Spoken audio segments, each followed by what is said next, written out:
Good evening. Thanks for having me. It's great to be here in this room glittering with alive minds. Hope is an embrace of the unknown and the unknowable, says Rebecca Solnit in her book, Hope in the Dark. An alternative to the certainty of both optimists and pessimists, authentic hope requires clarity and imagination. It's hard not to look back at the news over the last year with a certain sense of disappointment, isn't it? Didn't we all hope for better?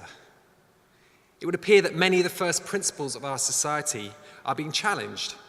As it transpired, democracy, truth, facts, mutual respect, protection of the weak, a taxation system that couldn't be fiddled, the welfare state, and many more were not inalienable rights, but principles we had to fight for.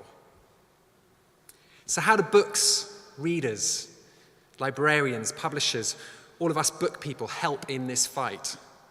Which is another way of saying, why bother with books?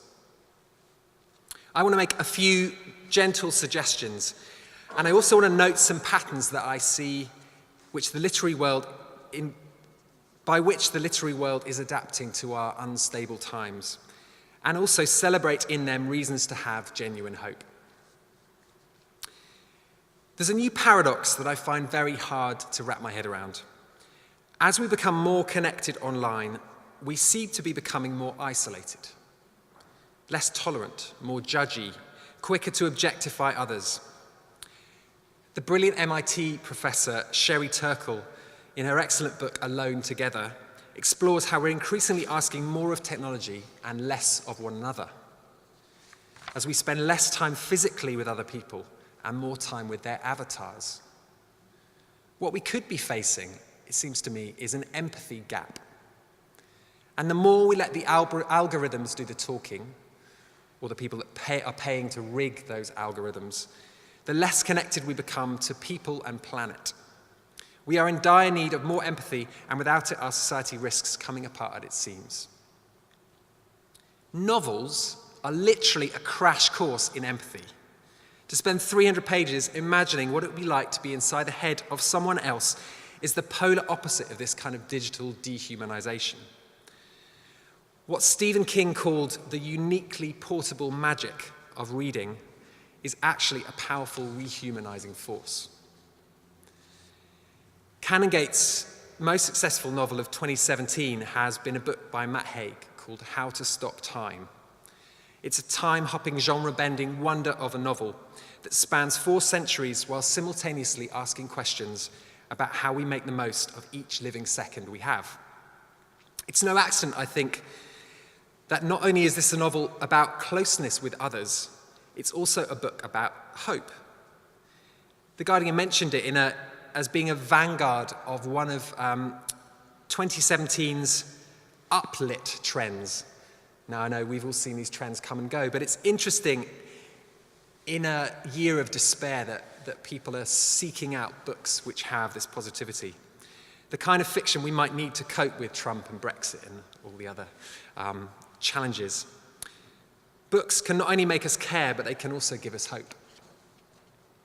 And when we consider a bleak political forecast, if our barometers of hope are running low, we would do well to remember the words of Susan Sontag. Whatever's going on, there's always something else going on. Wise and true words. For all the fragmentation of the digital disruption, trolling, paid-for slip-ups in democracy, there is another story that the internet has made possible and is fostering, namely a radical push towards equality. The internet, with its emphasis on the individual, the new, and the disruption of retrograde norms, has ended up fostering a culture that frequently points out inequality. The solidarity of online communities is leading to all kinds of positive social change. LGBTQ communities are more visible than ever before and fighting for the respect and equality that straight white males have taken for granted for millennia. Trans writers like Juno Dawson are giving teenagers today a much less prejudiced attitude towards their fellow individuals through fiction. As groups like Taking a Knee and Black Lives Matter wrote about their resistance to the dominant paradigm online, the resistance took shape. On which note, and this is another plug for a Canongate book, there will be a few of these, you'll notice. I do urge you to look out for a memoir by one of the three founders of Black Lives Matter, Patrisse Khan-Cullors, and she has a book called When They Call You a Terrorist, which we published in January, which is an astonishing memoir of her own family's urban existence and the prejudice they face through systemic racism. The publishing industry, like many others, is taking a long, hard look at access and inclusion and the need for the gatekeepers of the canon of the future to be as diverse as the population it serves. We're all already implementing positive strategies to try and create a workforce from diverse backgrounds. Not only racially diverse, but reflecting inclusion of all class backgrounds too. And the two are so closely intertwined. And it's essential that this happens not just at entry level, but also at board level. And I know these conversations have really kindled across boards in all kinds of organizations, including many of those assembled here over the last couple of years. I'm happy to see some progression on Canongate's list, which does see a dominance of white male writers if we look back through our history. But I'm happy to say we're starting to make a difference. In 2017, 35% of the new writers we've taken on board are BAME writers, which is a start. Like Solnit says, hope comes with clarity and imagination. And right here, these movements are bringing clarity and imagination to resistance. Perhaps the biggest area of resistance and paradigm shifting in the UK, you might say at the moment, seems to be gender stereotypes.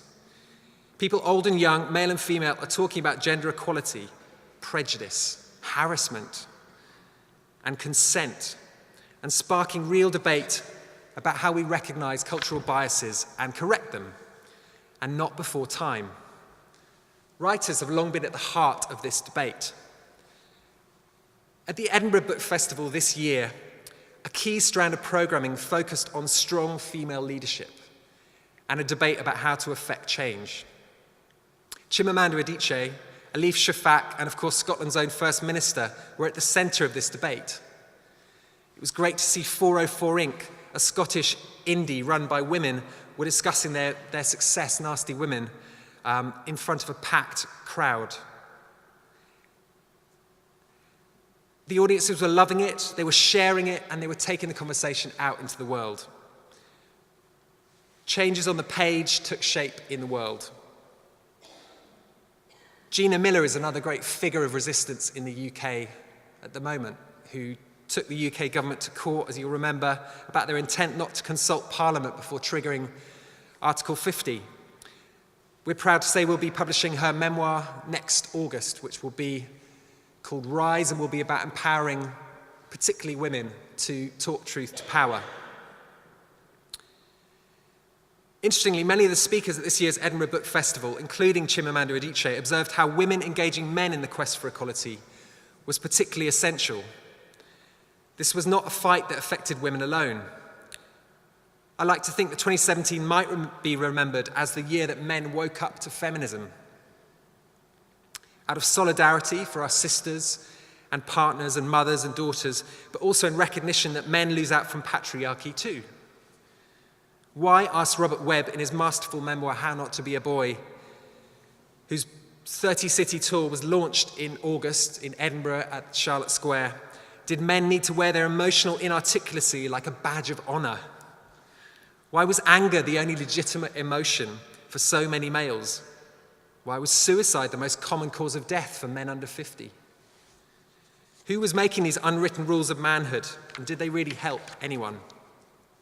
Once again, writers have been asking why, provoking, challenging, and sparking change.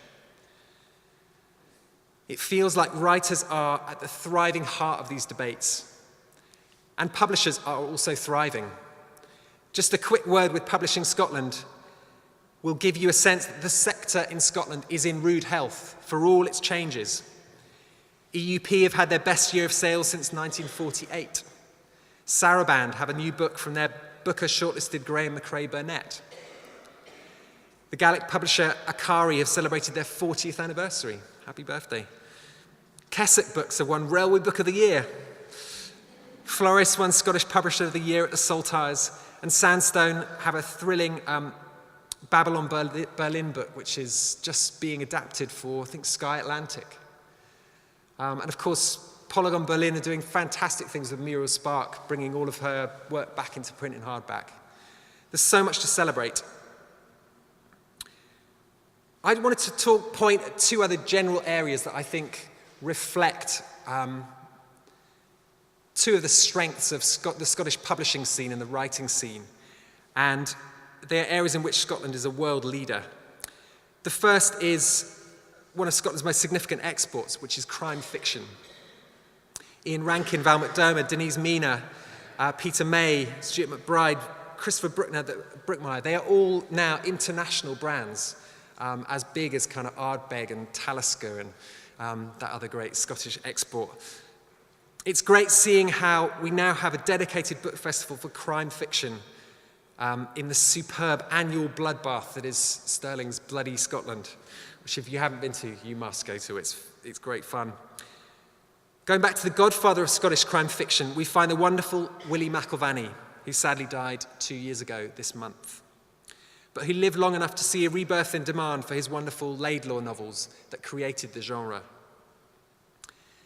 These books made a brilliant and inherently Scottish leap, connecting two things that were previously unconnected, specifically the American noir tradition, Chandler, and a distinctly political edge. It was an act of disruption, and there was nothing of its kind at the time. Page-turning novels set in a real-life urban Glasgow, fueled by fury at social injustice and a philosophical edge. It was this questioning Enlightenment spirit that was alive and well in the 70s and is alive and well now. And it spawned a genre of what is called tartan noir or Scottish crime fiction. And we're thrilled ourselves to be publishing a new Scottish crime voice, Alan Parks, whose own detective series is also set in the 70s. And the themes of which are all about equality. It's about the gap between the rich and the poor. It's no accident Alan Parks did an MA in moral philosophy. Crime is political. Now, the second genre where Scotland has disrupted the canon and kick-started a major world trend in publishing is in nature writing. At a time of accelerating screen time, the seemingly constant interruption and distraction of the internet, nature writing offers a recovery of the presence of mind and our relationship to the environment. Modern nature writers have a number of Scottish greats to thank for their genre. Dunbar's own son, John Muir, was the founder of America's national parks, as you know. The happily rediscovered genius who was Nan Shepherd, daughter of the Cairngorms, and now happily gracing the Scottish Fiver, pretty much invented the genre of nature writing as we now know it with her masterpiece, The Living Mountain. In her footsteps, modern Scottish nature writers such as Amy Littrott, John Lister Kay, Alistair Moffat, Malachi Tallock are all writing work that is connecting nature with their contemporary lives and redefining the meaning of the periphery.